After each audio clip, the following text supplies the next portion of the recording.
And breaking just moments ago, reporters asking President Biden about a ceasefire and whether or not that would happen in Israel or in Gaza, saying that he said that we should have the hostages released before taking up those talks. We're going to work on that. We'll turn that soundbite around for you in moments. But first, let's go live to Jerusalem with our Fox News at Night anchor, Trace Gallagher, reporting live from there. Hi, Trace. What can you tell us from Jerusalem right now?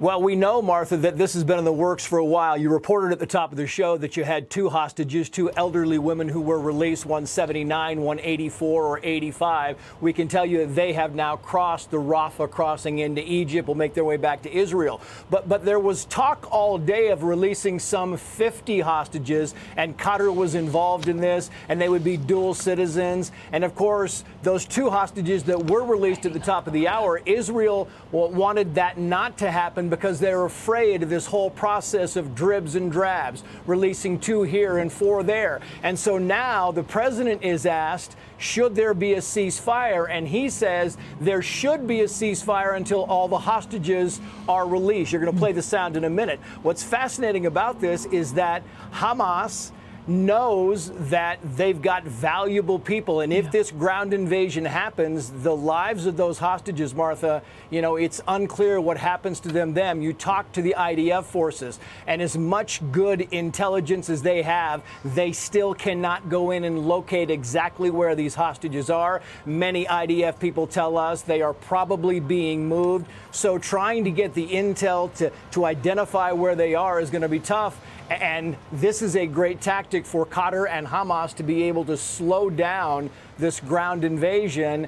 And there's a lot of political pressure to do so. Israel says it's going to happen, but right now they don't seem to be on a fast footing to have it happen anytime soon. Yeah, 100%, Trace. And, obviously, we know that they brutally slaughtered 1,400 people. So there was a reason that they kept these individuals. They understand the importance of these individuals, and that countries like the United States and Israel involved in all of this care about life and care about these individuals. And they will use that to the greatest extent possible. And we have been there before with this situation, which we're going to talk about with John Kirby in a moment. But I want to play the moment that you just mentioned, because we've turned it around.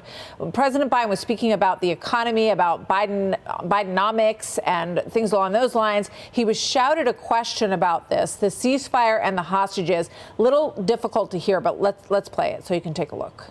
We should have a ceasefire. Not a ceasefire. We should have those hostages released, and then we can talk. So he said we should have a ceasefire. We should have those hostages released, and then we can talk about it, Trace. That's what we just got from the president. And I think he walked in there, he said we should have a ceasefire. No, not a ceasefire. We should have the hostages released and then talk about a ceasefire. But you can't have the hostages released while there's fighting going on. I mean, that's probably not going to happen. So the whole thing here is, yes, the administration is working on a ceasefire. They want this to stop until all the hostages are released, which is why Israel does not want them released in twos. This could go on for months and months. But on the flip side, Martha, keep in mind that because this ground invasion has not started yet, it also is somewhat beneficial to these troops, these Israeli troops, because you're talking about urban warfare. I mean, the last time we really saw it was in Mosul. And this is a very bloody, ugly thing when it goes on. And the IDF, the Israeli forces, want to make sure that they have everything in order before they step foot across that border. It's been several years since the IDF has fought on the ground in Gaza City, and I believe the Israelis lost, 13 soldiers. I think I'm right on that number back then.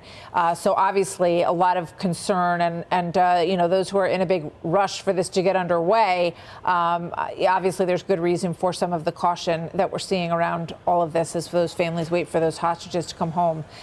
Trace, good to see you there. We look forward to your coverage. Thank you very much, and we look forward to you joining us again this week. Thank you. Hey everyone, I'm Emily Campagno. Catch me and my co-hosts Harris Faulkner and Kaylee McEnany on Outnumbered every weekday at 12 p.m. Eastern, or set your DVR. Also, don't forget to subscribe to the Fox News YouTube page for daily highlights.